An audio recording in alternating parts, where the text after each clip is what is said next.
Hey everyone, Wizard101 just dropped a lot of news for the new expansion coming in the fall update, and we're probably going to be expecting Test Realm here probably the next couple of weeks, I want to say. But in today's video, I compiled everything we've heard over the past couple of weeks, and I'm going to let you guys know about them, what I think about them, and I'm very curious to see what you guys think about them as well. Drop any theories you might have down there in the comments below. But without further ado, let's get right into things, y'all. First up, we have this Mander dude, and the text is, we can become anything, blend in with anything, and you'll never be able to tell us apart. So kind of like a chameleon, which I think is pretty interesting, I have to say.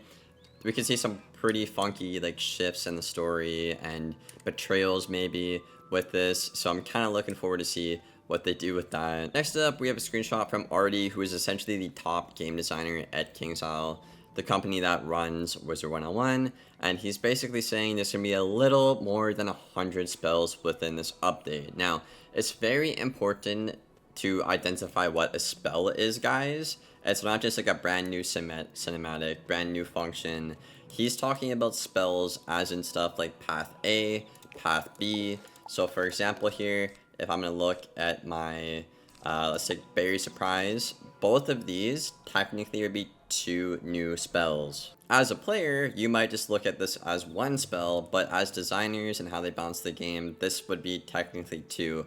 To put this in perspective, Arc 1 had a whopping 42 spells in it. Now, this is literally over double that in the next expansion, so I think that is going to be pretty good, pretty ambitious. I have heard some speculation in the community or just some theories that they don't like how many spells they're adding into the game because we feel like as a community we should work on balancing the ones we currently have and fixing the current problems before we add potentially 100 more in the game. So you guys can let me know what you think about that. What side are you on in terms of that argument? Me, personally, I don't mind them adding some new spells. I just feel like if there are going to be problems in the games, they should be fixed fast, whether it's like something really old, like a glitch, or breaking the game in a meta, or something new. They should all be patched, fixed. In the next screenshot, he's talking about the spring is going to bring Arc 3 and Shadow spells, potentially Spellments, which is really, really interesting. They are looking into auditing Pip Conserve as well, because that isn't accounted for in their model in which they balance the game currently. There's also the big TC audit that would hit stuff like TC Fire Immolate, TC Fire Elephant, TC Ice Colossus, stuff like that. That stuff's an issue because some schools have their spells banned and other ones don't, so they'd either need to ban, well, pretty much everything equally, so everything is fair, or bring back some of those banned spells so things can be equal and fair. That's why they want to audit the TCs and standardize them. Then he goes on to talk about the balanced school. Now, essentially, if you don't PvP, this probably isn't really going to mean anything to you. They are very, very careful with what they put into PvE, and they try not to mess with y'all very much. But if you do PvP, balance has been the best school all of 5th Age for basically ever, pretty much, I want to say. There's maybe 1 week in the entire 5th Age where it wasn't like reigning supreme dominance over every school. So essentially they are going to try and fix balance. We know Pop is getting banned, we know Burn is getting banned, and then they're going to try and, you know, bring balance its identity back because it's kind of not really had any for a while. It's just kind of been OP, and that's balance. It has everything, it gets to be OP. So they're going to try and get balance's identity figured out and balanced going forward. Now, probably the biggest part of this news post, news video, whatever, is going to be the fact that we now know what the next expansion is going to be called, and it's going to be called Selenopolis. I probably butchered that name. That's horrible. I'm sorry.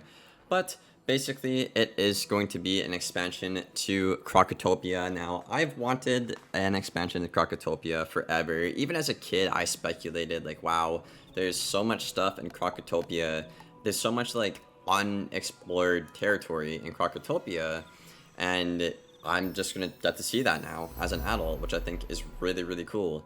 Even some stuff like the Altar of Kings, you can clearly see that you can go like up and down within the pyramid here, which I think is really, really cool. If I had to guess, we'll probably go down into the moon area of Croc. That's kind of what the whole thing is based upon by the screenshots you can see here. But yeah, as you can see here, right, you can clearly like maybe go up somewhere, or down here there's paths down somewhere to like a door down there. I always had crazy speculation as a kid about these things, and I imagine some of you guys did as well, guys, but I'm really looking forward to see how they integrate it. Or like this door right here, right? It's blocked off, you know? Really, really cool stuff. I am excited to see it. Some people are a little concerned about it being like a PvP house because as you can see on the top of the screen, there's a PvP sigil, which more often than not, that means it's a PvP house or whatnot, as a house in general.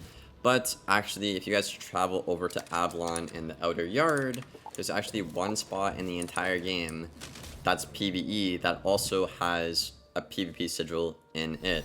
So I think it's almost like a little callback to that in Avalon, which I think honestly is really cool in my opinion.